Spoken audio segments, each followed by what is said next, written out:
Hello दोस्तों, आज हम आपके लिए लेकर आए हैं कहानी का चौथा भाग। अगर आपने इस कहानी के पहले के 3 भाग नहीं देखे तो उनका लिंक मैंने इस वीडियो के डिस्क्रिप्शन बॉक्स में दे दिया है, आप वहां जाकर देख सकते हैं। तो चलिए आगे की कहानी शुरू करते हैं। शांभवी ने जैसे ही वो फोटोज देखी तो वो चौंक गई। ये उसके प्राइवेट पार्ट की फोटोज थी जो बहुत क्लोज से ली गई थी। उसने अनिमेश से पूछा कि ये फोटोज उसने कब क्लिक की। तुम्हें सच्ची पता नहीं चला? अरे ध्यान से तो देखो ना, पिक्स सब समझ आ जाएगा। कुछ और भी तो नजर आ रहा है ना, उसने कहा। हाँ, ध्यान से ही देखी है मैंने, इसीलिए पूछ रही हूँ। उस दिन कब खींची तुमने और मुझे कुछ पता कैसे नहीं चला? उसने भर्राई गले से पूछा। तुम्हें याद है ना, लाइट्स ऑफ थी तो मैंने फ़ोन की फ्लैश लाइट जलाकर देख रहा था ना, तब क्लिक की थी। और तुम्हें इसीलिए नहीं पता क्योंकि तुम आंखें बंद करके लेटी हुई थी। वैसे अच्छी है ना, तुम्हें पसंद आई? उसने प्यार से पूछा। इसमें अच्छा लगना जैसा क्या है? तुम बिना मुझसे पूछे ऐसा कर भी कैसे सकते हो? शांभवी ने कहा। इस दौरान 2 आंसू लुढ़क कर उसके गालों पर आ चुके थे। मुझे अच्छा लगता है और तुमसे पूछता तो क्या तुम मना कर देती? परमिशन दे ही देती हो ना? मैं परमिशन दे देती हूँ या तुम मुझे मजबूर कर लेते हो? क्योंकि तुम्हें मैं रोकूं भी ना तो तुम एक ही बात का रट्टा लगा लेते हो और आखिर में मुझे परेशान होकर हाँ बोलना ही पड़ता है। अगर ना बोलूं तो तुम मुझे एक हक तक नहीं करते। और वैसे भी मुझे तुम्हारा इन सब फालतू चीज़ों के लिए प्लीज बाबू बस एक बार करके गिड़गिड़ाना अच्छा नहीं लगता। मुझे तो ये समझ नहीं आता तुम करते क्या हो यार। कभी फोटोज कभी वीडियो। यार आखिर ज़रूरत क्या है इन सब चीज़ों की? पता नहीं क्यों तुम्हें इन सब चीज़ों का शौक है। उसने रोते हुए कहा। मुझे अच्छा लगता है। मुझे जब तुम्हारी याद आती है या मन करता है तो देख लेता हूँ। और प्लीज यार तुम ओवर रिएक्ट मत करो, तुम ही तो मुझे अपना पति मानती हो और पति का तो हक होता है ना इन सब का। मैंने कभी ज़बरदस्ती तो नहीं की तुम्हारे साथ, तुम्हारी भी मर्ज़ी होती है। अगर इतना ही ड्रामा करना था तो जब पहली बार करने वाला था तभी क्यों नहीं रोका? उसने भी नाराज़ होते हुए कहा। क्या कहा? रोका नहीं था? याददाश्त कमज़ोर हो गई है क्या तुम्हारी? मैंने तब भी रोका था, लेकिन तुम्हें मानना होता है। क्या बोल रहे थे? बाबू बस एक बार करने दो ना। मैं तो तुम्हारा हस्बैंड हूँ, तो शादी से पहले करूँ या बाद में क्या फ़र्क पड़ना है? रहना तो मुझे ही है ना। और मुझे तुम्हें पूरी तरह से अपना बनाना है। ऐसी दूरी सी लगती है।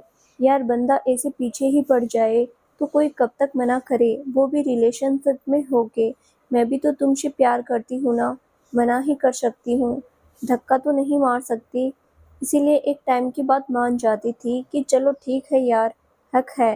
लेकिन अब महसूस हो रहा है कि काश काश मैंने उसी टाइम रोक दिया होता, बगैर तुम्हारे नाराज होने की परवाह किए। धक्का देकर चली हुई आई होती तो अच्छा ही रहता। कम से कम हर बार का ये ड्रामा तो नहीं झेलना पड़ता।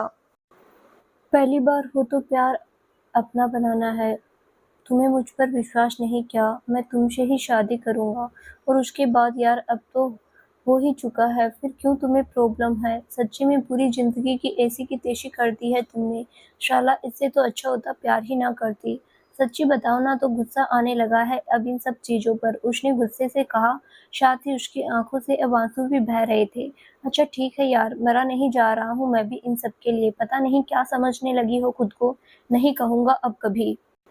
वैसे भी इतनी बेइज्जती करवा के कौन कहेगा, नाम ही नहीं लूँगा आज के बाद, यहाँ तक कि शादी के बाद भी करीब नहीं आऊँगा, तब तुम्हें भी पता चलेगा। वही ठीक है, मेरा खुद का मन नहीं करता इन सब के लिए। रही बात शादी की, तो जब यही सब होना है तो शादी करनी ही क्यों है? उसने रोते हुए कहा। यार अब तुम ना, अब ये रोने की नौटंकी मत करो। तुम्हें पता है मैं तुमसे प्यार करता हूँ। मुझे तुम्हारा रोना, तुम्हारी आंखों में आंसू बिल्कुल भी अच्छे नहीं लगते। मुझे सच्ची गुस्सा आता है तुम्हें रोता देखकर। तुम्हें अच्छे से पता है मुझसे तुम्हारे आंसू बर्दाश्त नहीं होते। यार तुम्हें चिल्लाना है तो चिल्ला लो, लड़ना है तो लड़ लो, लेकिन रोया मत करो, मुझे बिल्कुल भी पसंद नहीं। प्लीज चुप हो जाओ तुम। किसी को रोने का शौक नहीं होता, तकलीफ होती है तो रोना आता है। अगर अपना दर्द कम नहीं कर सकती तो क्या अब रोऊं भी ना? मुझे तो ये समझ नहीं आता कि आखिर तुम्हें तकलीफ है किस चीज़ की। बस आदत पड़ चुकी है फालतू नौटंकी करने की। अच्छी बात है, रोना है खूब रो, लेकिन प्लीज मेरे सामने मत रो। तुम्हें सच्ची फर्क नहीं पड़ता? हाँ नहीं पड़ता, ऐसे बेवजह रोने से नहीं पड़ता, और मैं तंग आ चुका हूँ इन सब से। कोई बात नहीं, नहीं फर्क पड़ता तो, लेकिन एक दिन फर्क पड़ेगा, सच कह रही हूँ। एक दिन तुम तरसोगे मेरी आंखों में अपने लिए आंसू देखने के लिए, लेकिन तब मुझे तुम्हारे लिए रोना नहीं आएगा। आज तुम्हारी आंख में एक आंसू आने पर भी रो पड़ती हूँ। एक टाइम के बाद तुम चीखोगे, चिल्लाओगे, सर पटक पटक कर रोओगे, लेकिन उस दिन मेरी आंख में एक भी आंसू नहीं आएगा तुम्हारे लिए। ऐसी नौबत ही नहीं आने वाली। पहले मुझे भी तुम्हें रोता देखकर रोना आ जाता था, लेकिन अब वो टाइम आ गया। वैसे भी तुम्हारा तो रोज का ही है, छोटी छोटी बातों को लेकर बैठना होता है और फिर फालतू में आंसू बहाने होते हैं, तो मैं नहीं देख सकता और ना ही अब मुझे फर्क पड़ेगा। तुम्हें रोना है, आराम से रो। मैं कॉल कट कर रहा हूँ, और प्लीज जब रोना बंद हो जाए तभी कॉल करना। आई समझ, बाय, गुड नाइट, उसने गुस्से में कहते हुए कॉल कट कर दी। इधर सांभवी अब भी बिस्तर पर पड़े रोई जा रही थी। उसे वो वक्त याद आ रहा था जब एनी उससे कहता था कि वो सिर्फ उससे प्यार करता है। अगर वो कभी भी उसके साथ फिजिकल नहीं होगी तो भी वो उसे बेइंतहा प्यार करेगा, और बगैर किसी शिकायत के। वो वक्त याद आ रहा था जब उसे रोता देखकर उसकी भी आंखों में आंसू आ जाते थे। वो वक्त जब उसे अपने सीने से लगाकर उसे भी सुकून मिलता था। लेकिन आज काफी कुछ बदल चुका था। महीने हो गए थे उसे सुकून से 5 मिनट भी उसके गले लगे हुए। अब तो मिलने पर बस एक ही डिमांड होती थी, सेक्स की। कई बार उसका बहुत मन करता था कि वो देर तक उसके गले लगी रहे, देर तक उसकी छाती पर लेटी रहे सुकून से। पर वो हर 15-20 दिन में उससे मिलने के बावजूद इन सब छोटी छोटी चीजों के लिए तरस गई थी।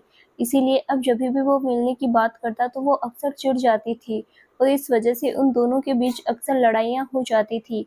उसे इन सब चीजों के लिए लड़ाई होने की वजह से भी अब बहुत गुस्सा आने लगा था, और साथ ही रोना भी। इस वक्त उसका मन कर रहा था कि वो उसकी छाती से लगकर देर तक रोती रहे और वो उसे रोने दे, चुप ना करवाए, लेकिन फिलहाल ऐसा कुछ नहीं हो सकता था। वो काफी देर तक ऐसे ही रोती रही, फिर रोते रोते उसे नींद आ गई। सुबह के 7 बज चुके थे, लेकिन सारव अभी भी नहीं उठा था। वैसे तो वो हमेशा जल्दी ही उठता था, क्योंकि कम से कम आधा घंटा तो वो एक्सरसाइज करता ही था। उसके बाद फ्रेश होकर नाश्ता करना और फिर तैयार होकर कॉलेज के लिए निकलता उसकी दिनचर्या में शामिल था। लेकिन आज जब सुबह की कॉफी लेकर राधा उसके रूम में आई तो वो सो रहा था। लेकिन उसने उसके गुस्से की वजह से उसे जगाना सही नहीं समझा, और वापस आकर उसकी मॉम को उसके अभी तक सोए होने की बात बता दी। उसकी मॉम ने टाइम देखा और फिर उसे जगाने के लिए उसके रूम में आई। उसने कंबल को अभी भी कस के लपेट रखा था। उन्होंने उसके बिस्तर के पास जाके उसके चेहरे से कंबल हटाया, उसे जगाने लगी। सारो, उठो बेटा, आज तुम्हें कॉलेज नहीं जाना क्या? उठो। इस दौरान उन्होंने जैसे ही उसका चेहरा पकड़कर हिलाने की कोशिश की तो उन्हें पता चला उसका बदन गर्म है। उन्होंने फिर जल्दी से उसके माथे और गर्दन पर हाथ लगाकर देखा तो उसे बहुत तेज बुखार था। सारो बेटा उठो, तुम्हें तो बहुत तेज बुखार है, मैं डॉक्टर को कॉल करती हूँ, जल्दी उठो, और आज तुम कॉलेज मत जाओ, ओके? उन्होंने उसे जगाते हुए कहा। करीब आधे घंटे बाद डॉक्टर ने आकर उसे दवाई दे दी और रेस्ट करने को कहा। उसने हल्का नाश्ता करके टेबलेट्स ली और रेस्ट करने के लिए वापस लेट गया। 1 घंटे बाद जब बुखार उतर आया तो वो नहाने के लिए बाथरूम में चला गया और फिर रेडी होने लगा। हालांकि उसकी मॉम ने आज घर पर ही उसे रेस्ट करने को कहा था, लेकिन फिर भी वो अकेले पड़े पड़े निकिता के बारे में ही नहीं सोचना चाहता था। इसीलिए उसने कॉलेज जाने का निर्णय लिया था। अभी 9 ही बजे थे, तो 11 बजने से पहले वो आराम से कॉलेज पहुंच सकता था। बस परेशानी का सबब तो उसकी तबीयत ही थी। वैसे फिलहाल तो वो ठीक था, लेकिन रेस्ट न करने की सूरत में उसे दोबारा फीवर हो सकता था। लेकिन उसे इस वक्त इन सब चीज़ों की कोई परवाह नहीं थी। वो बस किसी भी तरह से निकिता के ख्यालों से दूर रहना चाहता था, भले ही इसका असर उसकी सेहत पर ही क्यों ना पड़े। अरे सारव, कहाँ जा रहे हो? तुम्हें डॉक्टर ने रेस्ट करने को बोला था ना? और मैंने क्या कहा कि आज कॉलेज जाने की कोई ज़रूरत नहीं है? तुम्हें समझ नहीं आता क्या? हमें फ़िक्र होती है बेटा तुम्हारी, तुम समझते क्यों नहीं? क्यों नहीं मानते? आखिर ऐसा क्या हुआ है जो तुम ये सब कर रहे हो? कुछ तो बताओ बेटा। उसकी मॉम ने जब उसे सीढ़ियों से उतरते देखा तो फ़िक्रमंद होते हुए बोली, मॉम प्लीज़, कुछ भी नहीं हुआ है। तो क्या बताऊँ? और मैं कोई 3 साल का बच्चा नहीं हूँ, 30 साल का हो चुका हूँ, अपना ध्यान अच्छे से रख सकता हूँ। आपको इतना सब सोचने की ज़रूरत नहीं है। वैसे भी अब मेरा फ़ीवर उतर चुका है। मैं अच्छा फ़ील कर रहा हूँ, इसीलिए जा रहा हूँ, उसने चिढ़कर कहा। वो जब से जयपुर से आया थे तब से उसका किसी से भी बात करने का मन नहीं कर रहा था। वो कोई बोल देता तो चिढ़ जाता था। उसके जवाब को सुनकर उसकी मॉम भी चुप हो गई थी। हालांकि उन्हें भी समझ नहीं आ रहा था कि आखिर उसके इस बिहेवियर का कारण क्या था, क्योंकि शारों ने निकिता के बारे में कभी भी किसी से कोई बात नहीं बताई थी। वो चेहरे पर परेशानी के भाव लिए उसे देख रही थी और वो उन्हें इग्नोर करके बाहर निकल गया। 11 बज चुके थे और इस वक्त सारव क्लास ले रहा था। हालांकि उसे अब हल्का सिरदर्द फील हो रहा था, साथ ही काफ़ी थकान भी। उसे खड़े होकर लेक्चर देने में काफ़ी मुश्किल हो रही थी, लेकिन फिर भी वो अपने आप को संभाल कर जैसे तैसे पढ़ा रहा था। उसकी आवाज़ भी आज रोज के मुकाबले काफ़ी धीमी थी। इधर दूसरी तरफ शांभवी को भी ये बात समझ आ रही थी कि सारा कुछ ठीक नहीं लग रहा है। उसे उसके चेहरे को देखकर अंदाजा हो गया था, लेकिन उसने उस पर इतना ध्यान नहीं दिया क्योंकि कल रात अनिमेष से हुए झगड़े के बाद वो भी काफ़ी परेशान थी। उसे उन फोटोज और वीडियोज के बारे में सोचकर अजीब लग रहा था कि कहीं उन्हें कोई देख ना ले। हालांकि उसे अनिमेष पर पूरा भरोसा था कि वो उन्हें सेफ रखेगा। आखिर वो उसे अपनी वाइफ जो मानता था और उसकी असमत को संभाल कर रखना उसकी भी जिम्मेदारी थी।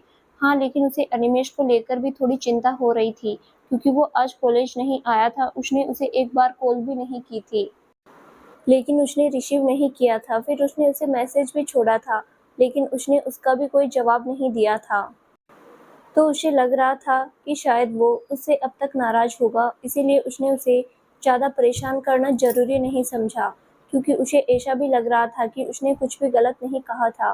खैर, फिर वो ये सब छोड़कर पढ़ाई पर ध्यान देने की कोशिश करती है। कुछ देर बाद जैसे ही लेक्चर खत्म हुआ, सारव जल्दी से रूम से बाहर निकल गया। वो तेज कदमों से चलता हुआ अपने केबिन में आया। इस दौरान उसका सर अब काफ़ी ज़्यादा दर्द करने लगा था और उसने अंदर से डोर बंद किया और अपनी अलमारी के रैक में रखे हुए फर्स्ट एड बॉक्स में से एक टेबलेट निकाल कर खा ली, जिसके बाद के टाइम से उसे पढ़ाने में ज़्यादा दिक्कत ना हो। फिर वो अपनी चेयर पर सिर टिकाकर बैठ गया। इस दौरान उसने अपना रुमाल अपने चेहरे पर डाल लिया था। उसकी आंखें बंद थी। इस दौरान वो एक बार फिर न चाहते हुए भी निकिता के बारे में सोच रहा था। उसे यूं एकदम से अलग हो जाना उसके लिए बहुत ज़्यादा तकलीफदेह था, लेकिन वो कुछ और कर भी नहीं सकता था। कई बार कुछ चीज़ों को पकड़े रहने से बहुत तकलीफ होती है, इसीलिए फिर उन्हें छोड़ देना ही सही रहता है। खैर, सारव ने निकिता से रिश्ता खत्म करने का फैसला तो सही ही लिया था, लेकिन अब इसकी वजह से उसे बहुत तकलीफ हो रही थी। वो जितना उसके बारे में ना सोचने की कोशिश करता, उतना ही वो उसके दिमाग के हर हिस्से में दौड़ रही थी। उसे ये तक नहीं समझ आ रहा था कि अब आगे की ज़िंदगी में वो कैसे जिएगा, क्योंकि उसने तो अपना हर सपना उसी के साथ देखा था। यहाँ तक कि वो जल्दी ही अपनी फैमिली को भी उसके बारे में बताकर शादी करने के बारे में सोच रहा था, लेकिन उसे इस बात का बिल्कुल भी अंदाज़ा नहीं था कि ऐसा भी कुछ हो जाएगा, जिसे वो हमेशा के लिए अपनी ज़िंदगी में लाने वाला था। उसने तो उसके साथ इतना बड़ा धोखा किया था कि अब वो किसी पर यकीन करके उसके भीतर हिम्मत ही नहीं बची थी। इस वक्त उसकी आंखें एक बार फिर से डबडबा आई थी। उसकी आंखों के सामने निकिता का वो प्यारा सा चेहरा घूम रहा था। उसे वो दिन याद आ रहा था जब उसने पहली बार उसे आई लव यू कहा था। वो दोनों एक सोशल मीडिया प्लेटफॉर्म पर मिले थे। शुरुआत में थोड़ी बहुत हाय हेलो और उसके बाद उनके बीच की बातें बढ़ने लगी थी। वो उसका बहुत ध्यान रखती थी। उसकी जॉब की तैयारी में वो अक्सर अपना ध्यान रखना भूल जाता था, ना तो वक्त पर खाना और ना ही सोना। हालांकि मॉम काफ़ी बोलती पर वो ध्यान नहीं देता था। लेकिन निकिता जब से आई थी उसे हमेशा डांट कर वक्त पर खाने और सोने को बोलती। उसकी तबीयत जरा सी भी खराब होती तो वो तुरंत डॉक्टर को दिखाने के पीछे ही पड़ जाती। उसकी इतनी फ़िक्र, इतना अपनापन देखकर उसे भी उससे बात करने में अच्छा लगने लगा था। फिर दोनों के फ़ोन नंबर एक्सचेंज हुए और दोनों व्हाट्सएप और कॉल्स के माध्यम से भी एक दूसरे से जुड़ गए। धीरे-धीरे जब उसे महसूस हुआ कि निकिता उसे पसंद करती है और शायद अब वो भी उसके लिए कुछ अलग-सा फ़ील करने लगा है, तो उसने उसे विल यू मैरी भी बोल दिया। जी हाँ, उसने उसे सीधे शादी के लिए ही प्रपोज़ कर डाला था और निकिता ने भी उसका प्रपोज़ल एक्सेप्ट कर लिया। इसके बाद तो उनके प्यार की गाड़ी बिना कोई ब्रेक लिए दौड़ पड़ी। लेकिन अब अचानक से जब ये सब हो गया, तो वो खुद को सँभाल नहीं पा रहा था। ऐसे ही आँखें बंद करके उसके बारे में सोचते हुए उसकी चेयर पर ही आँख लग गई।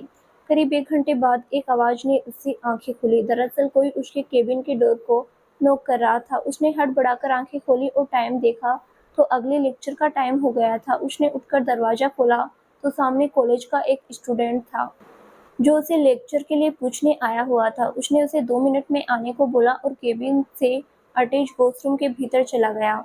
शाम के 4 बज रहे थे। इस वक्त कॉलेज में एक भी स्टूडेंट नजर नहीं आ रहा था। हे रब्बा, आज तो बहुत लेट हो गई मैं। टाइम का पता ही नहीं चला, कोई दिख भी नहीं रहा। अब तो अकेले ही निकलना होगा। शांभवी बेटा, जल्दी जल्दी कदम बढ़ा, क्या पता अभी बाहर कितना वेट करना पड़े। उसने तेज कदमों से कॉलेज से बाहर आते हुए खुद से ही बड़बड़ाते हुए कहा। इस दौरान उसके चेहरे पर थोड़ी परेशानी भी नजर आ रही थी। दरअसल आज लेक्चर खत्म होने के बाद वो कुछ देर कॉलेज की लाइब्रेरी की बुक्स में पढ़ने चली गई थी, जिससे उसे अपनी टॉपिक को समझने में थोड़ी मदद मिलती। लेकिन वो पढ़ाई में इतना डूब गई कि उसे वक्त का पता ही नहीं चला। इस दौरान लाइब्रेरी में बैठे हुए बाकी के स्टूडेंट भी चले गए थे। उसे तो तब होश आया जब लाइब्रेरी को बंद करने का वक्त हो गया। चूंकि आज अनिमेश भी नहीं था तो उसे अकेले ही घर जाना था, इसीलिए अब वो जल्दी से कॉलेज के मेन गेट की तरफ बढ़ रही थी। वो मेन बिल्डिंग से बाहर आ चुकी थी और पार्किंग एरिया के पास से गुजर रही थी कि तभी उसकी नज़र पार्किंग में खड़ी अपनी कार की तरफ बढ़ते हुए शाहरुख पर पड़ी। वो इस वक्त अपने सिर को पकड़े हुए कांपते कदमों से अपनी गाड़ी की तरफ बढ़ रहा था। ये सर को क्या हुआ, ऐसे क्यों चल रहे हैं? कहीं तबीयत तो नहीं खराब हो गई? पूछना पड़ेगा, कहीं किसी हेल्प की जरूरत ना हो। उसने शारव को जब देखा तो बुदबुदाते हुए उसकी ओर बढ़ी। अभी वो उसके पास पहुंची ही थी कि शारव अचानक से लड़खड़ाकर गिरने लगा, लेकिन वो नीचे गिरता इससे पहले ही शांभवी ने उसे संभाल लिया। सर सर संभालिए, क्या हुआ आपको? आपकी तबीयत कुछ ठीक नहीं लग रही। उसने जल्दी से उसे पकड़ते हुए कहा। I am fine, you don't be. उसने कहना चाहा। शारव ने कल से कुछ नहीं खाया था, सिवाय सुबह नाश्ते में एक सैंडविच के अलावा। ऊपर से रात में इतनी देर पानी में भीगने की वजह से उसे बुखार भी हो गया था। यही कारण था कि इस वक्त वो काफ़ी वीक फील कर रहा था। बाहर तक वो खुद बड़ी मुश्किल से संभालते हुए आया था, लेकिन आखिर में वो संभल नहीं पाया और गिरने लगा। लेकिन तब तक शांभवी आ गई। वैसे वो चाहता तो कॉलेज में किसी को भी अपनी तबीयत के बारे में बताकर हेल्प ले सकता था, लेकिन उसने किसी से कुछ नहीं कहा था। अरे, आपको तो फीवर भी है, रुकिए मैं आपको ले चलती हूँ, आइए। शांभवी उसे लेकर एक तरफ जाने लगी। नहीं, मैं चला जाऊंगा, उसने जिद की। ऐसे कैसे चले जाएंगे? शांभवी ने उसकी बात काटते हुए कहा और फिर उसने एक हाथ से कमर से पकड़ लिया और उसका हाथ अपने कंधे के ऊपर डालकर दूसरे हाथ से भी पकड़ लिया। वो उसे धीरे धीरे कार तक लेकर आई। कार को अनलॉक कीजिए प्लीज, उसने कहा तो सारव ने कार का लॉक खोल दिया। आइए, पहले आप इधर बैठिए। उसने ड्राइविंग सीट की दूसरे साइड वाला डोर ओपन करके उसे आराम से बैठाते हुए कहा। फिर उसने अपने बैग में से वाटर बोतल निकाली और उसकी तरफ बढ़ाई। आप थोड़ा सा पानी पी लीजिए, उसने उससे कहा। इस दौरान उसने उसका बैग उसके कंधे से उतार कर पीछे की सीट पर रख दिया था। फिर उसने सारव की साइड का डोर बंद किया और ड्राइविंग सीट पर आकर बैठ गई। सर, गाड़ी की मुझे दीजिए, उसने उसकी सीट बेल्ट बांधते हुए कहा। तो तुम्हें ड्राइविंग आती है? कहीं हॉस्पिटल ही मत पहुंचा देना, उसने शॉक्ड होकर कहा। इस दौरान वो थोड़ा सा पानी उसके ऊपर गिर गया। What great idea. एक्चुअली आपकी सिचुएशन देखकर लॉजिकली जाना तो हमें हॉस्पिटल ही चाहिए। अब लाइए, मुझे दीजिए and don't be very sure. आपको क्या लगता है कि ड्राइविंग सिर्फ आप जैसे बॉडी बिल्डर टाइप बॉयज ही कर सकते हैं, हम जैसी गर्ल्स नहीं? और वैसे भी जब आप जैसे चिड़ियाघर से भागे हुए प्राणी कार चला सकते हैं तो मैं भी फिर भी इंसानी औलाद हूँ। आगे की लाइन उसने एकदम धीमे से कही। इस दौरान उसने अपनी भी सीट बेल्ट बांध ली थी। क्या कहा आगे? सारव ने उसे घुरकर देखते हुए पूछा और बोतल को बंद करके रख दिया। कुछ नहीं, चाबी। उसने एक बड़ी सी स्माइल करते हुए अपना हाथ आगे बढ़ाया। ओके, ये लो, पर ध्यान से। हाँ, और मुझे ना हॉस्पिटल नहीं जाना, उसने उसे पकड़ाते हुए कहा। ओके, हम घर ही चलते हैं। आप अपनी मॉम को फ़ोन नंबर बताइए, उसने अपना फ़ोन निकालते हुए कहा। मॉम को क्यों कॉल करनी है, आप देंगे? उसने घुरकर सारव को देखा। ओके, ये लो, मेरे फ़ोन से ही बात कर लो। सारव ने मॉम को कॉल लगाकर शांभवी के हाथ में फ़ोन पकड़ा दिया। इस दौरान वो काफ़ी वीक महसूस कर रहा था। बार बार वो अपने सिर को रगड़ रहा था। हेलो हेलो आंटी, मैं शांभवी बोल रही हूँ, सारव सर की स्टूडेंट। उसने जैसे ही सारव की मोम की आवाज़ सुनी तुरंत कहा। हाँ बोलो बेटा, क्या हुआ और सारव कहाँ है? उन्होंने पूछा। वो आंटी, एक्चुअली सर की तबीयत खराब हो गई है, वीकनेस है काफ़ी और फीवर भी, तो मैं उन्हें घर लेकर आ रही हूँ। आप डॉक्टर को बुला लीजिएगा जिससे उन्हें तुरंत इलाज मिल जाए, वरना टाइम वेस्ट होगा तो क्या पता तबीयत और ख़राब हो जाए। बस यही बताने के लिए कॉल की थी, हम बस 1-1.5 घंटे में पहुँच रहे हैं, उसने कहा। इस दौरान इग्निशन में चाबी लगा के घुमा दी। ओके बेटा, तुम जल्दी से ले आओ, मैं डॉक्टर को कॉल कर देती हूँ, बाय। उन्होंने कहा और कॉल कट कर दी। इधर कॉल कट होने के बाद शांभवी ने फ़ौरन सारव की ओर बढ़ाया और उसके बाद एक्सेलेरेटर पर पाँव रखकर स्टीयरिंग घुमाते हुए कार आगे बढ़ा दी। आप आराम से सीट पर लेट जाइए, हाँ रास्ता बताते जाइएगा बस, उसने कहा। अब तक वे कॉलेज से निकलकर रोड पर आ चुके थे। इस दौरान शांभवी काफी अच्छे से ड्राइव कर रही थी। शारव ने एक पल के लिए उसकी ओर देखा और फिर सीट से सिर टिकाकर सामने रोड पर देखने लगा। शांभवी आराम से गाड़ी चला रही थी और सारव उसे रास्ता बता रहा था। इस दौरान वो अनिमेष को एकदम भूल चुकी थी और उसकी वजह से वो आज कॉलेज से जितना परेशान थी अभी वो उतना ही ठीक लग रही थी। वो काफ़ी दिन बाद आज ड्राइव कर रही थी, सो इस बात की खुशी भी उसके चेहरे पर झलक रही थी। वैसे उसके घर में कार नहीं थी, लेकिन पिछली बार जब वो अपने मामा के यहाँ गई थी तो उसने अपने कजिन ब्रदर से कार चलाना सीखा था। फिर अपनी सिस्टर की एंगेजमेंट में भी उसे कई बार गाड़ी लेकर कई सारे काम करने पड़े थे। इस दौरान सभी को पता चल गया था कि अच्छा ड्राइव करती है। वैसे सर, अभी आपके घर तक पहुंचने में और कितना टाइम लग सकता है? उसने सामने देखते हुए ही शारव से पूछा। ज़्यादा नहीं, बस 15 से 20 मिनट। वैसे तुमने बताया नहीं कि तुम्हारा घर किधर है, तुम कैसे जाओगे? कहीं तुम्हें अपने घर पहुंचने में ज़्यादा लेट तो नहीं हो जाएगा?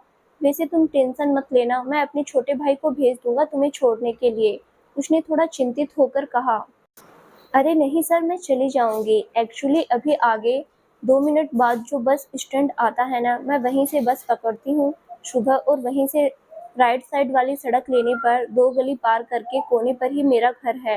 लगभग 5 मिनट ही लगते हैं वहाँ से बस स्टैंड तक आने में, उसने बताया। ओ अच्छा, वो वाली रोड क्या? तभी उसने सामने दिख रहे बस स्टैंड के पास से जाने वाली एक रोड की ओर इशारा करके उसने पूछा। हाँ वही, उसने मुस्कुराकर जवाब दिया। वैसे सर, अभी कैसा महसूस हो रहा है आपको? अचानक से ही तबीयत खराब हो गई थी क्या? उसने सारव की ओर देखकर पूछा। नहीं, वो सुबह भी फीवर था, लेकिन हल्का होने के बाद मैं कॉलेज आ गया था, मगर यहाँ फिर से अभी। क्या कहा? सुबह भी फीवर था? फिर क्या जरूरत थी कॉलेज आने की? आप एक दिन रेस्ट नहीं कर सकते क्या? और फिर खुद को आयरन मैन समझते हैं कि किसी भी चीज़ का कोई असर ही नहीं होगा। अब वही 2 दिन एक्स्ट्रा रेस्ट करना पड़ेगा। लेकिन नहीं, आप तो खुद को हीरो दिखाना है। अगर आप एक दिन नहीं आए तो कहीं कॉलेज बंद ही ना हो जाए। क्यों? इसीलिए आप कैसे छुट्टी ले सकते हैं भला? उसने अजीब सी शक्ल बनाकर बड़बड़ाते हुए कहा। बकवास मत करो, ओके? और प्लीज सामने देखकर ड्राइव करो। वैसे भी तुम्हें चाबी देकर मैंने बहुत बड़ा रिस्क लिया है, पर उस वक्त डिसीजन के चलते कुछ समझ नहीं आया, उसने मुंह बनाया।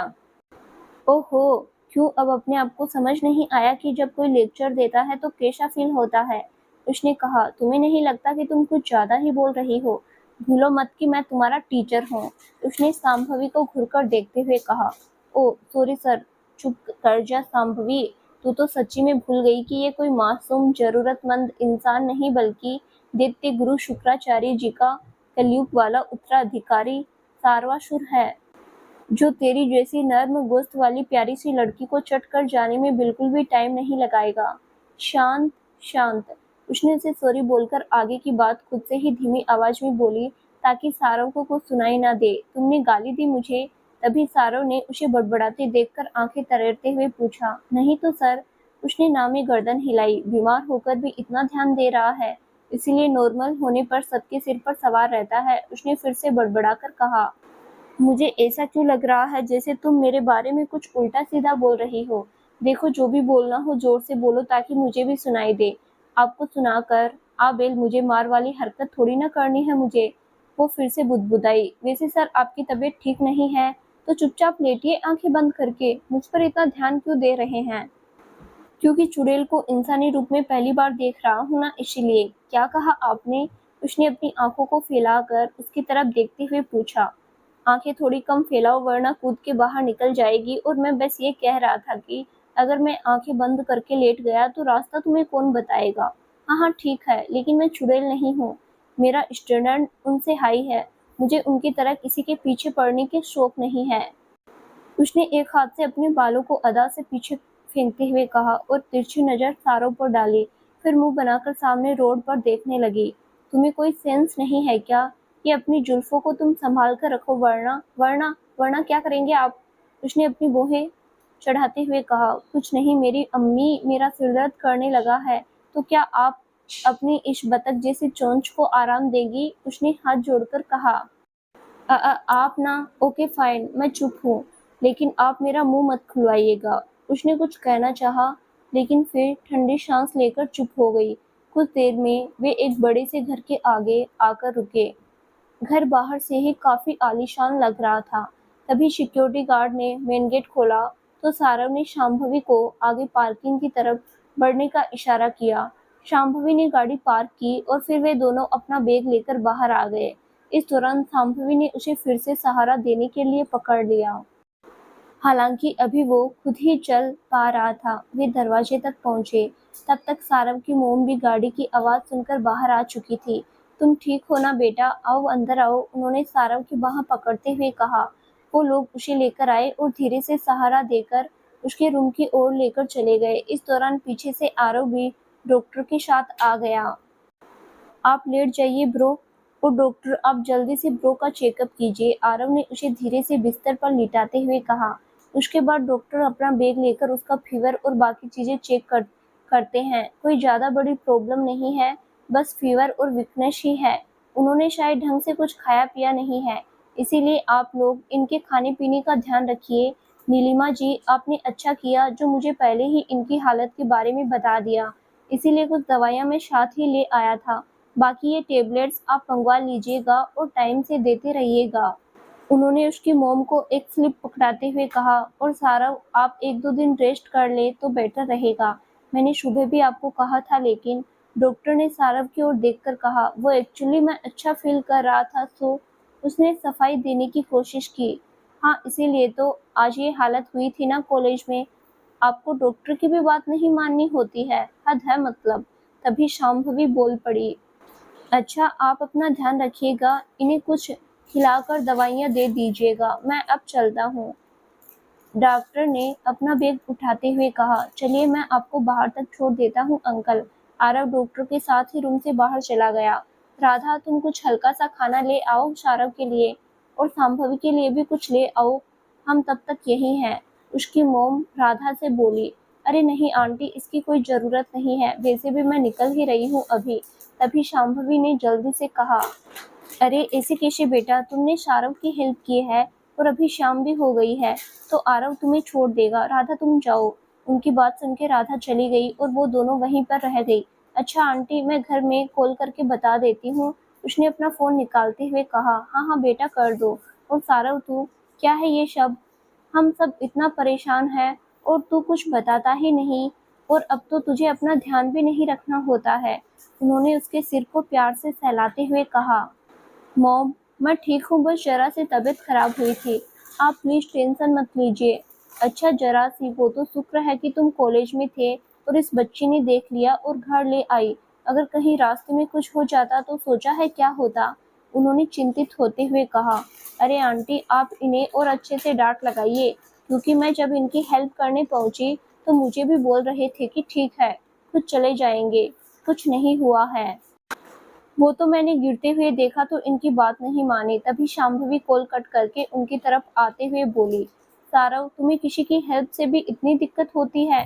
बेटा हम सब कुछ स्वयं नहीं कर सकते, कई बार दूसरों से हेल्प ले लेना सही होता है। अरे मोम, ऐसा कुछ भी नहीं है। अच्छा वो तो बेचारी बच्ची जो तुम्हें यहाँ लेकर आई, वो झूठ बोल रही है, उन्होंने उसे डांटते हुए कहा। इस दौरान उसे डांट पड़ते देख शांभवी को हंसी आ रही थी। अब आया मजा, दूसरों को हर छोटी बात पर डांटने वाले को आज खुद डांट पड़ रही है। ये बेचारी नहीं है। हे यू, तुम्हें तो मैं, वो अपनी मोम से बोल ही रहा था कि तभी उसकी नज़र मुंह दबाकर हंसती हुई शांभवी पर पड़ी और वो उसे घुरकर देखते हुए बोला, मैम ये लीजिए सारव सर का नाश्ता, मैं अभी आप लोगों के लिए भी लाती हूँ। तभी राधा ने रूम में आकर बेड के पास रखी टेबल पर ट्रे रखते हुए कहा और चली गई। तब तक आरव भी आ चुका था। ब्रो जल्दी से खाना शुरू कीजिए, आपको दवाइयाँ भी लेनी है, चलिए शुरू हो जाइए, उसने सारव के सिरहाने बैठते हुए कहा। सारव चुपचाप नाश्ता करने लगता है। इस दौरान सबके चेहरे पर मुस्कुराहट थी। तब तक राधा ने उनके चाय और स्नैक्स भी लाकर दे दिए थे। वे लोग आपस में बातें करते हुए चाय पीने लगे। अच्छा शांभवी बेटा, तुम्हारा घर कितनी दूर होगा यहाँ से? शाहरुख की मोम ने शांभवी से पूछा। ज्यादा नहीं आंटी, बस 15 से 20 मिनट लगेंगे, उसने मुस्कुराकर कहा। अरे फिर तो तुम्हें ज्यादा लेट भी नहीं होगा। वैसे ब्रो की हेल्प करने के लिए थैंक यू, आरव ने भी मुस्कुराकर कहा। अरे नहीं नहीं, ये तो मेरा फर्ज था। अच्छा आंटी, अभी मैं चलती हूँ, उसने उठते हुए कहा। ओके बेटा, आरव जाओ और ध्यान से जाना। और सर आप कल कॉलेज मत आ जाइएगा, आप रेस्ट कीजिए और हमें भी करने दीजिए। आगे की बात उसने धीमी आवाज में कही। ओके बाय आंटी, कहकर वो आरव के साथ बाहर निकल गई। इस दौरान सारव उसे ही देख रहा था। उसके चेहरे पर एक प्यारी सी मुस्कान थी। इस बीच वो निकिता को बिल्कुल ही भूल चुका था। जब से शांभवी उसके साथ थी, उसे एक बार भी उसकी याद नहीं आई थी। रात हो चुकी थी। इस वक्त शांभवी पढ़ाई करके लेटने ही जा रही थी। उसने बिस्तर लगाया और दरवाजा बंद करके लाइट्स ऑफ कर दी और लेट गई। अनिमेश ने उसे अब तक फोन नहीं किया था, लेकिन फिर भी इस वक्त उसका मूड काफी लाइट था। वो अपनी पढ़ाई भी आज अच्छे से कर पा रही थी। इस दौरान एक दो बार उसके दिमाग में शाहरुख की तबीयत का भी ख्याल आया, लेकिन उसके साथ उसका ध्यान रखने के लिए उसकी फैमिली थी। यही वजह थी कि उसे ज्यादा चिंता नहीं हो रही थी उसकी।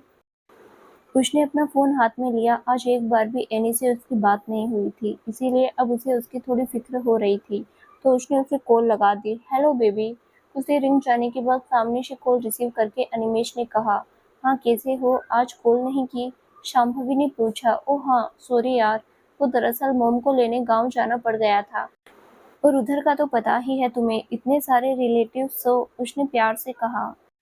ओके कोई बात नहीं, लेकिन तुम्हें बता तो देना ही चाहिए था कम से कम।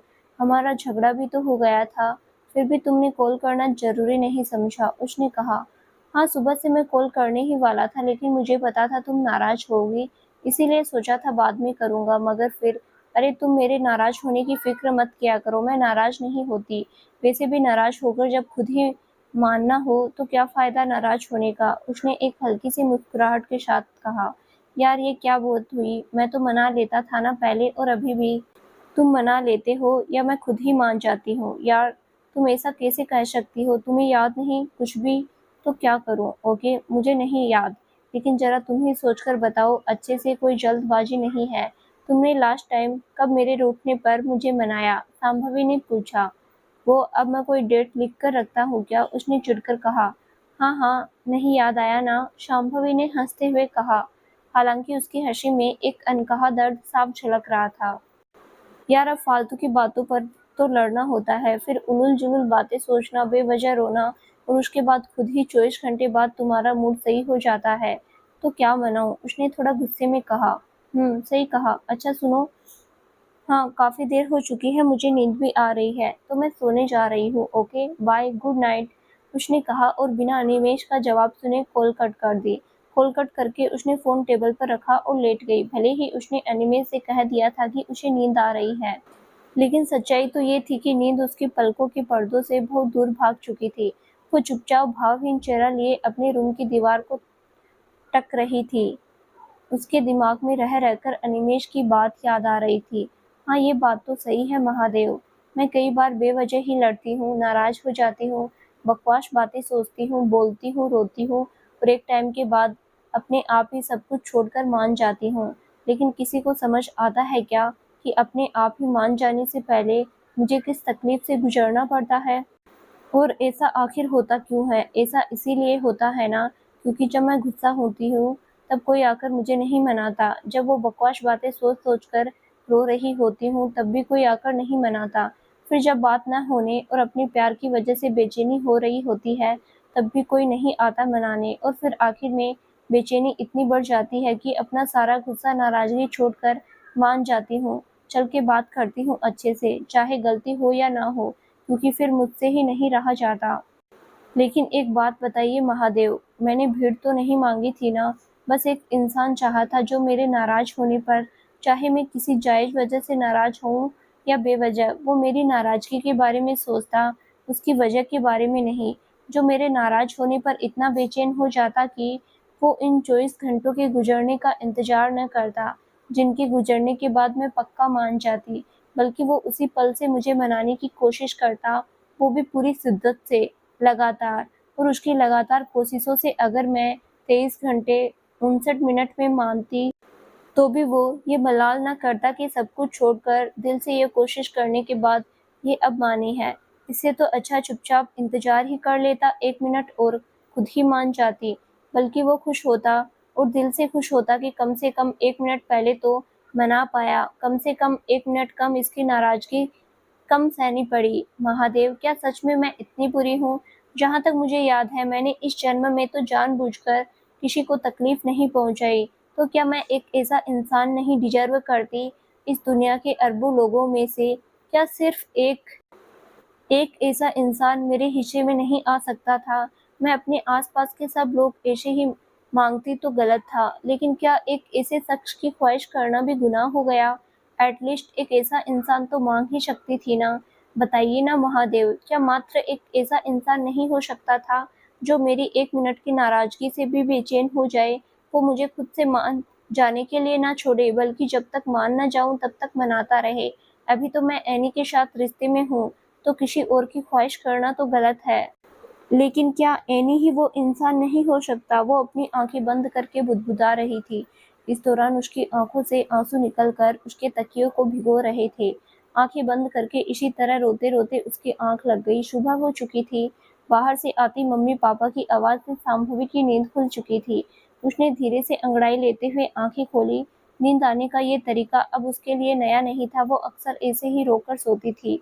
पर हाँ, इसका एक तो फ़ायदा होता था, उसे बहुत अच्छी और गहरी नींद आ जाती थी।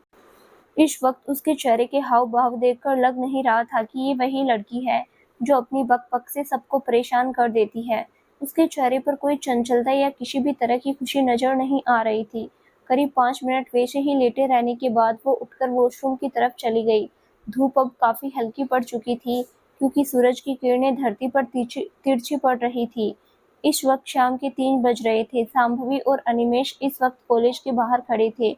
उन दोनों के बीच आज ज़्यादा अच्छे से बात नहीं हुई थी। हालांकि उनके बीच आज कोई झगड़ा नहीं हुआ था। शांभवी भी उसके साथ नॉर्मल बिहेव कर रही थी।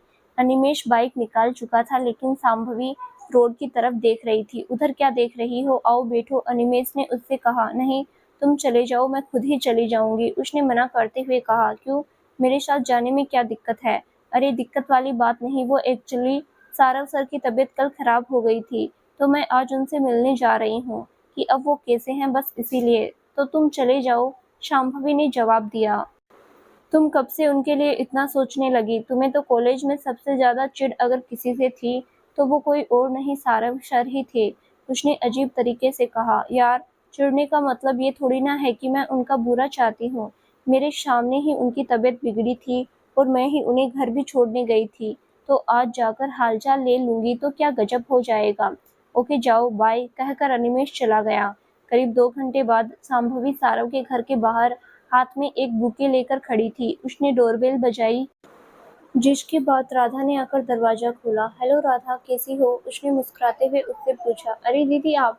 हम ठीक है, आइए ना, अंदर आइए, उसने मुस्कुराकर साइड होते हुए कहा।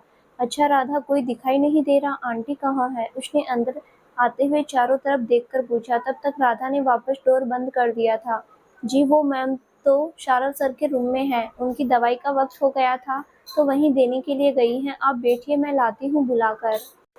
अरे नहीं, रहने दो, वो एक्चुअली मैं सर को ही देखने आई थी, तो उनके रूम में ही चली जाती हूँ। जी ठीक है दीदी, उसने अपना सिर हिलाया और उसके बाद शांभवी सीढ़ियाँ चढ़ते हुए ऊपर सारव के रूम की ओर चली गई।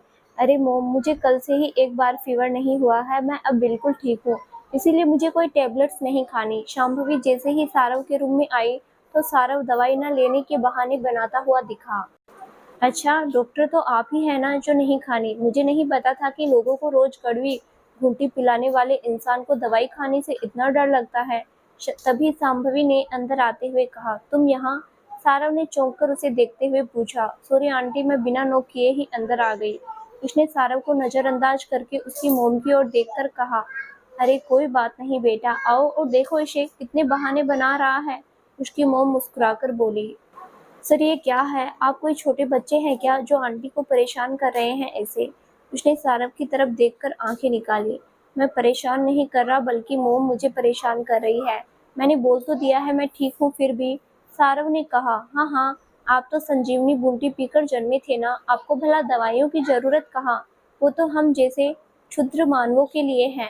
आप ना चुपचाप दवाई खा लीजिए, वरना मैं कॉलेज में ये बात फैला दूंगी कि आप दवाइयों से डरते हैं। फिर सोच लीजिए आपकी उस इमेज का क्या होगा। अब फैसला आपके हाथों में है। वैसे एक बात और बता दूं, लोग मेरा इनोसेंट फेस देखकर मुझ पर और भी जल्दी विश्वास कर लेते हैं। उसने अपनी आंखों को गोल गोल घुमाते हुए कहा, तुम ना अपनी लिमिट क्रॉस कर रही हो। खैर कोई नहीं, तुम्हें तो मैं देख लूंगा। सारव ने आंखें निकाली। जी बिल्कुल, देख लीजिए, सामने ही खड़ी हूँ। वैसे भी आपने पहले कभी मेरी जैसी प्यारी लड़की नहीं देखी होगी। रुकिए, थोड़ा और पास आ जाती हूँ, देखने में आसानी होगी, क्योंकि छोटी छोटी आंखों को फैलाकर आखिर कितना ही बड़ा कर पाएंगे आप। आपने चश्मा तो नहीं पहन रखा है। उसने थोड़ा आगे आते हुए कहा, तुम्हारी तो ना उल्लू जैसी बड़ी बड़ी आंखें। अरे उल्लू जैसी नहीं, एक्चुअली किसी उल्लू से ही बेचारी अंधी लड़की पर तरस खाकर अपनी मरी हुई पत्नी की आंखें दे दी होगी तुम्हें, इसलिए बात बात पर उछलकर बाहर आने की कोशिश करती हो। देखो देखो, अभी भी आधी बाहर आ चुकी है। उसने उसका मजाक बनाते हुए कहा। हाँ हाँ, आप ना बात को टालिए मत, चुपचाप दवाई लीजिए। उसने जल्दी से अपनी पलकों को झपकाकर कहा, जिसके बाद फिर उसने मुंह बनाते हुए टेबलेट्स खा ली। अरे बेटा, तुम अभी तक खड़ी क्यों हो, बैठो ना। तभी शारव की मऊ ने सोफे की तरफ इशारा करते हुए शांभवी से कहा, जी आंटी एक मिनट, ये लीजिए सर, और हाँ, बिना आनाकानी करे दवाई लेते रहिए, जिससे आप जल्दी रिकवर हो जाए। उसने मुस्कुराते हुए शारव की ओर बुके बढ़ाते हुए कहा, मैं क्या करूं इन फूलों का। उसने अजीब सा मुंह बनाकर कहा, क्योंकि उसकी वजह से ही उसे अभी दवाई लेनी पड़ी थी। मेरे पास एक अच्छा आइडिया है, ये ना आप अपनी गर्लफ्रेंड को दे दीजिएगा, खुश हो जाएगी वो। वो तुरंत बिना सोचे समझे बोल पड़ी, लेकिन उसकी बात सुनते ही शारव और उसकी मोम का चेहरा उसकी तरफ घुमा। सॉरी सर, सॉरी आंटी, वो गलती से निकल गया। उसने जैसे ही उन्हें अपनी तरफ देखते हुए पाया, उसे रियलाइज हुआ कि उसने क्या बोल दिया है। उसने सारव की ओर देखा, जिसके चेहरे पर अचानक ही उदासी छा गई थी। उसने बिना कुछ कहे बुके साइड में रख दिया। इस दौरान सांभवी को आश्चर्य हुआ कि उसने उसे डांटा क्यों नहीं, और उसे सारव के इस तरह से एकदम से शांत हो जाने पर अजीब भी लग रहा था। तो दोस्तों, आगे क्या होगा जानने के लिए इस कहानी का अगला भाग जरूर देखें, जो बहुत जल्द ही इस चैनल पर प्रसारित किया जाएगा। धन्यवाद।